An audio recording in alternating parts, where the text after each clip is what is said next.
any of them. Okay, this is one. I've never done this. It's not a poem, it's a story. I'm not an artist, I think. I want to talk about my brother who committed suicide last year, November 20th.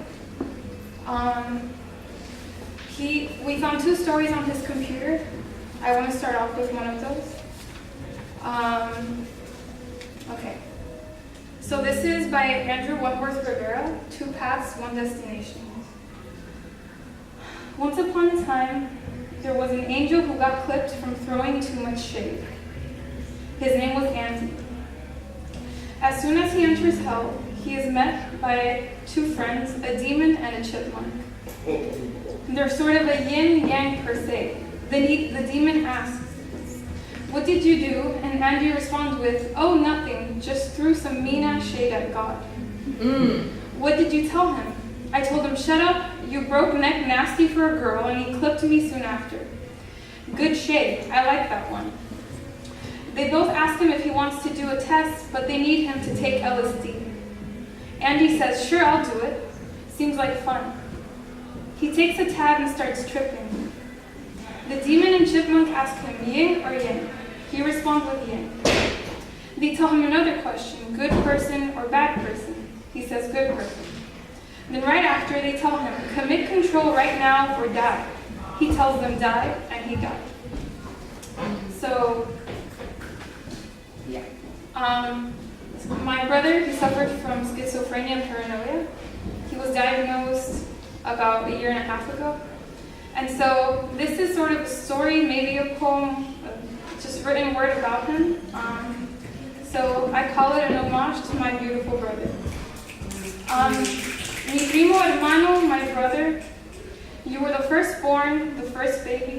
My mom tells me, always told me, the feeling that she got the day you were born was special. Sure, she was happy the day I was born, but when Tia Lali had you, you were everyone's first love. We grew up together, Andrew, John, and I, as siblings. We shared Barney, SpongeBob, Power Rangers, pay-per-view, WWE wrestling. We played video games together. You were always player 1, always Mario and Super Smash Bros. Always the leader, always the best. The coolest thing about me in high school was you. My older brother Andrew, so popular, so funny, so admired, a beautiful friend to everyone. I remember when you started driving us to school, playing Eminem at 8 a.m. I tell you to change the music, that it was too early for that, so you play the Pina Colada songs or some Phil Collins. When I lie down at night now, the morning's optimism depleted, grief lying next to me in bed. I cannot bear the thought that if I were to send you a message, you'd never reply. I flew down for Thanksgiving, a Friday in November last year. 4 days later, I attended your funeral.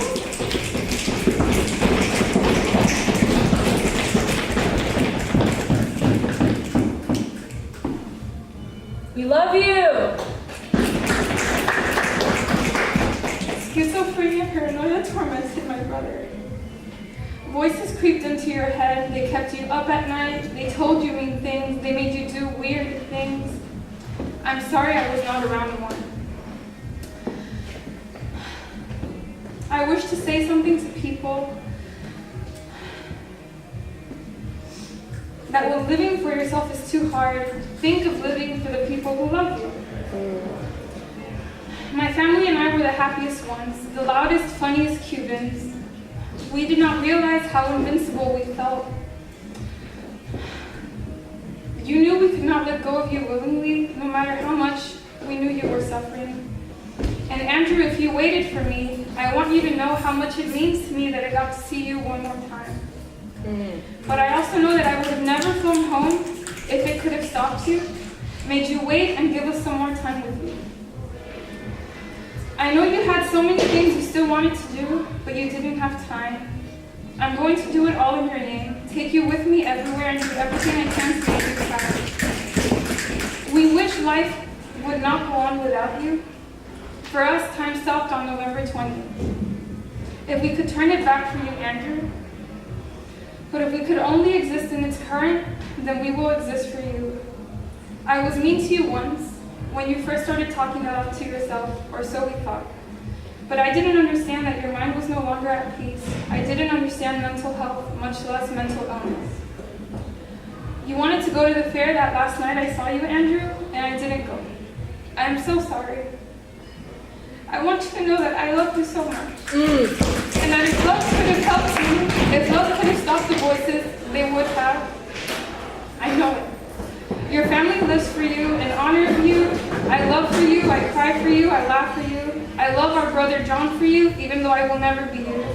We miss you so much. Jean and I wanted to follow you everywhere. This time it isn't possible. But we'll find you again someday. Until then, we wake up so we can think of you, and we go to sleep so we can dream of you.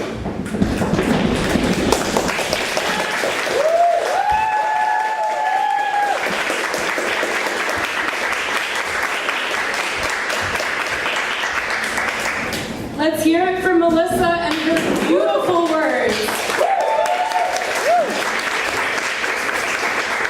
Melissa, is this your first time performing for ARMS? Yes.